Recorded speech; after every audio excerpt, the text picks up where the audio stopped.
Hey guys, it's Byron here from Convertaholic. In this video, I'm going to be talking about an exciting feature which is dynamic image insertion.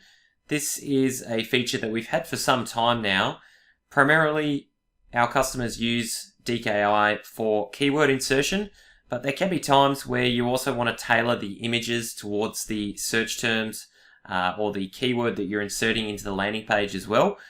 This doesn't help so much from a quality score perspective, but definitely matching the imagery to the actual search term could have a significant impact on your conversion rate. So this is very exciting. We don't think that there are too many solutions out there on the market at the moment that offer a similar set of functionality to DKI right now. So I'm going to be running you through that, and hopefully you can find a way to start testing and trialing this as part of your own campaigns moving forward. So let's jump into it. We'll jump across to the WordPress admin. So just log into your site, come down to DKI and hit the image container link here. What we're going to do, we haven't got any containers right now, so we're going to press add new. And we just want to give this container a title. You can call it anything you want. I'm just going to call it test for now and press save. Now, what happens here is that we have two things. We have variations and we have a new row. So the way I want you to think about rows is actually by adding new images. So let's say, for example, you wanted to have 10 dynamic images on the page, then you would need to add 10 rows. So right now, we're just going to add the first row. So we can see now that we've got ID 1, we've got a short code. We don't have anywhere to upload an image just yet. So then we want to add a variation. So think about a variation as a set of images. So let's say that you've got 10 images. Those 10 images are going to belong to a single variation. Now, if we want to swap all those 10 images out, then we're going to have a second variation, and we're going to use that as basically as the trigger to swap the 10 images out with 10 alternate images. So we're going to add in a variation here. I just like to call this A, but you might call this like the plumbing variation or the electrician variation or the roofing specialist variation, whatever you want to call it. I'm just going to call it A for the example of this video. Press save variation, and this is where we can either add another variation or we can basically start setting our images. So I'm just going to leave it as one variation for now. We'll come back and add another variation afterwards. So we can press close on this for now. And if we now go back, we can now see that we've got a set image here. So I'm going to add in one new row because we're going to have two images here. So remember, rows equals new images on the site. So I'm going to set the image here, and I'm just going to upload the images. Desktop. I'll upload both of these while I'm here. So we're going to insert this guy to begin with. We can make him that size. And actually what I'm going to do is I'm going to make him full size. And I'll also set the other one here, and we'll set that as full size. So there we go. We've got two images set in one single variation, and we've got two short codes. So we're just going to press update on this container now, save everything that we've got there.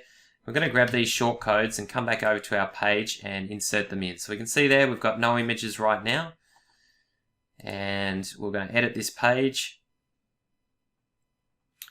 And I'm just going to add it in here. I'll add this one in here. Copy and paste, nice and simple. Grab this one here. Copy and paste, nice and simple. Press update.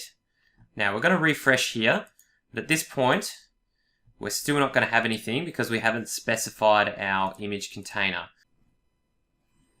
So we want to come up to the URL here and put another ampersand and then type image container equals test. That was the name of our container.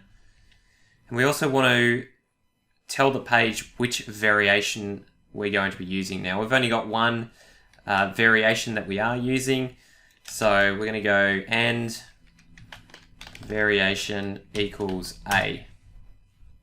And now we can see that we have our images inserted on the page. So both of them inserted in the locations that we want.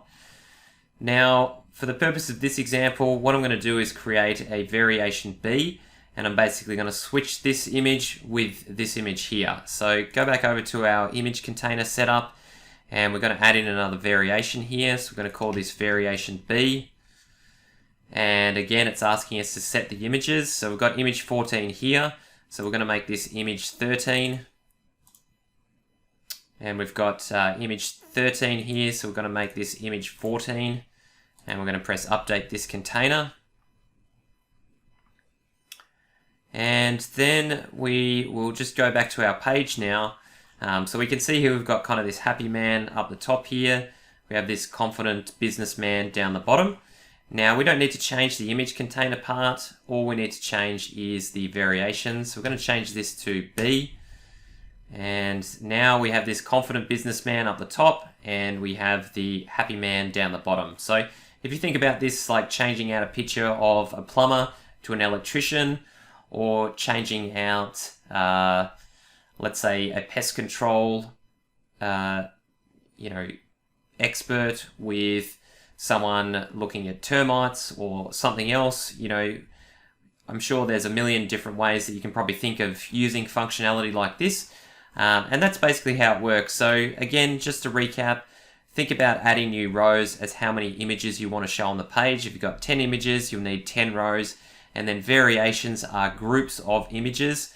So each variation would have 10 images in it, for example, if that's how many images you wanted to change on the page. So the only other feature here we've got is a default image. So if you wanted to set a default image in case nothing was specified, then this is what you would use.